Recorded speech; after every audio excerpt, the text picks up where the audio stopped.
The Lord spoke to Moses, saying, "The soul who will have sinned, and, despising the Lord, will have denied to his neighbor the deposit which he had entrusted to his safekeeping, or who will have extorted anything by force, or who will have made a false accusation, or who will have found a lost thing and then also withheld it by swearing falsely, or who will have done any other of the many things by which men usually sin. Being convicted of the offense, he shall restore all that he wanted to obtain by fraud, the whole plus an additional fifth part, to the owner against whom he brought the damage. Then, on behalf of his sin, he shall offer an immaculate ram from the flock, and he shall give it to the priest, according to the estimation and measure of the offense. And he shall pray for him in the sight of the Lord, and he shall be released from any one of those things that he did when he sinned." And the Lord spoke to Moses, saying, "Instruct Aaron and his sons. This is the law of a holocaust. It shall be burned upon the altar, all night until morning. The fire shall be from the same altar. The priest shall be vested with the tunic and the linen undergarments.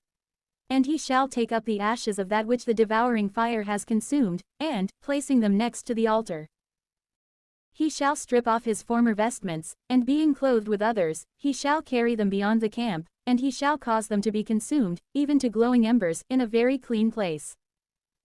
But the fire on the altar shall burn always, for the priest shall nourish it by placing wood under it each day in the morning. And, laying down the holocaust, he shall burn the fat of the peace offerings upon it. This is the perpetual fire which shall never fail upon the altar. This is the law of the sacrifice and the libations, which the sons of Aaron shall offer in the sight of the Lord, and before the altar.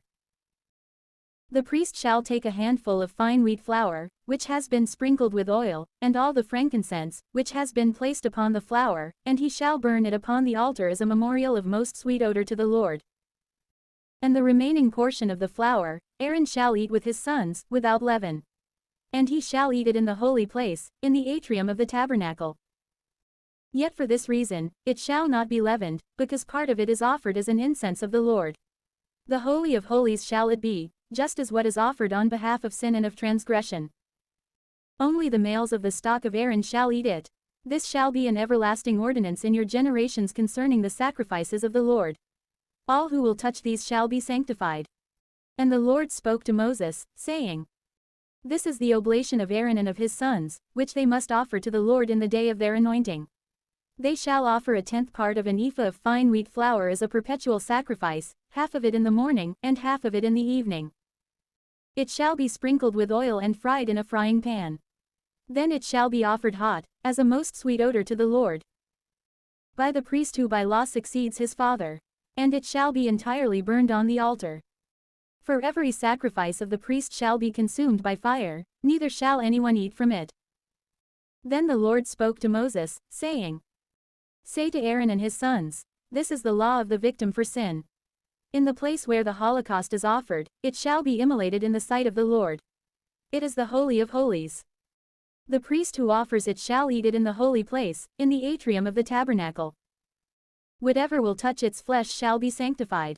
If a garment will be sprinkled with its blood, it shall be washed in a holy place. Then the earthen vessel, in which it was soaked, shall be broken. But if the vessel will be of brass, it shall be scoured and washed with water. Every male of priestly descent shall feed on its flesh, because it is the Holy of Holies.